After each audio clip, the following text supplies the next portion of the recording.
Once a giant, always a giant. For me, it's only a giant. What's going on YouTube? Diggy546. Definitely hit that subscribe button if you're new. Like the video if you like the video. And I won't tell if you click that bell. But let's go ahead and get into this. Alright, so to start this video off, I wanted to do some bold predictions. These are way too early bold predictions. So I haven't seen camp, I haven't seen preseason. But guess what? We have got a long time. I think we've gotten after OTAs finish. I'm actually kind of zoned out right now, but after this last part of the spring finishes, we're going to have a long time before we see football again in the way of training camp. So after that wraps up and we have this long lull, we're going to have a lot of non-football. So there's going to be a lot of way too early predictions because what else are we going to do? What else are we going to do? I mean, we keep posting the Daniel Jones deep passing stat. We post it every day, and the news outlets post it every month in a different way, like it's a brand new stat. So we'll see how it goes. But this video is going to be my way too early bold predictions. And before I start this off, you guys go ahead and type in the chat what your bold prediction is for the Giants this offseason as of now for this upcoming season, obviously. What's your bold prediction? It can be anything. It can be on the field. It can be off the field. It could be how many games someone plays, anything. So I have 4 bold predictions. I'm probably going to make another one of these kinds of videos, depending on probably how this does, but I'll probably want to make another one. But this is my first shot at this. I do think that at least half of these will come true. And I'm going to get straight into it with number 1 being this is a 2-4. So Azeez Ojulari will have at least 10 sacks. And Leonard Williams will have less than 7 sacks. Now, why do I think this is going to happen? I just think Leonard Williams is going to get a lot of attention. Azeez Ojulari is going to more than likely be lined up beside him at that outside linebacker position. He's not going to get much attention starting off at least, which, you don't get attention starting off of the season. It takes teams about a quarter of a season. So Azeez Ojulari could get off to a hot start at that point. But nonetheless, he's going to be beside Leonard Williams. Our defensive line is stout, and I think that he's the most talented edge rusher we've had in Patrick Graham's defense. And he's going to get a lot of one-on-ones. Just his speed alone and his bend alone is going to give him the ability to put a lot of pressure on these tackles and on these quarterbacks. And him coming off the edge is going to be a fearsome nightmare day one, I believe. And he will have his 10 sacks. Maybe just around 10, maybe, 10 and a half. I'm not expecting him to get 16 sacks or anything, but he will have 10 sacks. Leonard Williams will be double teamed, and he will probably be used in a little bit different way to get guys like Azeez Ojulari one-on-ones. And I think he'll still make that same impact pressures-wise. He'll still make that same impact in the run game. We won't be, dissatisfied for what we're paying him, but he will have 7 sacks or less. If he has more, then, we'll celebrate. But right now, I'm going to say Azeez Ojulari, at least 10 sacks. Leonard Williams, less than 7. So, moving on to my next bold prediction. Sterling Shepard will have his first 1,000-yard season. Now, I'm pretty sure he has a couple of 800-yard, maybe a 900-yard season. But I'm pretty sure that Sterling Shepard has never had a 1,000-yard season. He's gotten injured a bunch. But guess what? This year we have that extra game. Sterling Shepard is coming off of a season. He played well last year when he was on the field. Same thing the year before. I think if he would have played the full seasons these past 2 years, he would be over 1,000 yards.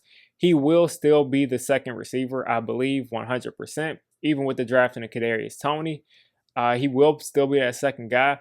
He's going to get a lot of those routes underneath as Galladay and Slayton and all these guys take the top off of the defense. And I think he'll get, I don't think he'll be our leading receiver as far as catches. I think that'll be Galladay. But I do think that he'll get a lot of those underneath catches. He'll make his plays here and there because, he's always good for a couple of 20, 30-yard catches. And he will get his first 1,000-yard season. I think this season is going to be the first one he gets it because even if he misses a couple of games, that one extra game that we play with him being on these second cornerbacks is going to help him tremendously. And yeah, you're going to see him finally go over 1,000 yards sadly, this is probably going to be his last season as a Giant. Moving on to my third bold prediction. At least, now this is probably the biggest bold prediction because this isn't, an objective thing. This is something completely subjective. This involves fan voting. This involves everything else. But here it is. At least 4 members of the Giants secondary will make the Pro Bowl. So it can be Logan Ryan, Jabril Peppers, Adoree Jackson, and James Bradberry. It can be James Bradberry, Darnay Holmes, Xavier McKinney, and Jabril Peppers. But I'm guaranteeing you, and of course this is a bold prediction, so I'm just putting this out there. 4 secondary members of the New York Giants will be in the Pro Bowl. Whether that be alternates, all of that stuff counts. They'll be in the Pro Bowl, or they'll be right on the edge of it. But I'm going to say right now that 4 will be in the Pro Bowl. I just think that the trickle-down effect of James Bradberry staying on that number 1 corner, staying at that spot, and then putting another number 1 corner beside him, someone's going to get thrown a lot of passes. Adoree Jackson probably will be. James Bradberry has his reputation from last year, so both of them will be getting thrown a lot of passes. And again, if they don't throw it towards Bradberry, Adoree Jackson is going to have a lot of chances to make plays.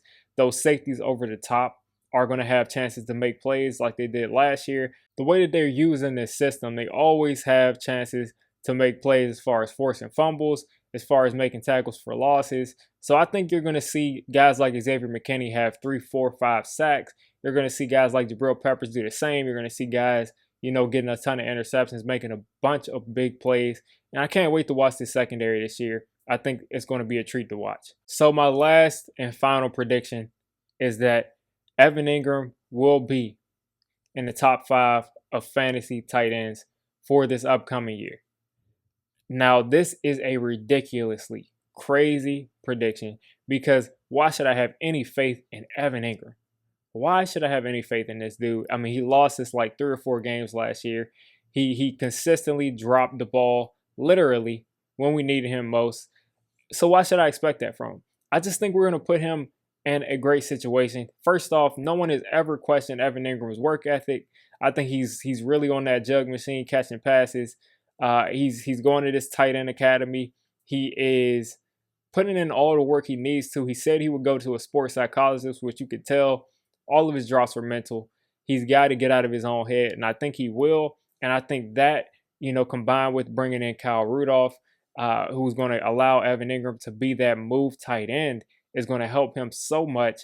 He's going to be moved around the formation, and he's going to be a real weapon, seeing that he's not going to be the number 1 target. So I'm putting him in that top 5 fantasy tight end. And if he doesn't, he'll be very impactful this year. I just believe it. Him and Sterling Shepard are probably gone, but I think Evan Ingram has a great chance, a really great chance to make himself a very valuable, at least tight end free agent, or a really good chance to make himself a real tough decision for the Giants to move on from. So this is his real year to really make himself some money. And I think he's going to show up, and hopefully, he shows up and performs and has a great season and the Giants bring him back.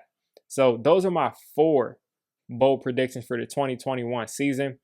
I know some of you guys are going to say that these predictions are crazy, but guess what? It's May 31st. So you guys let me know what you think of these predictions. And again, go ahead and type your predictions down there in the comments. If you made it this deep into the video, come on, just hit the subscribe button.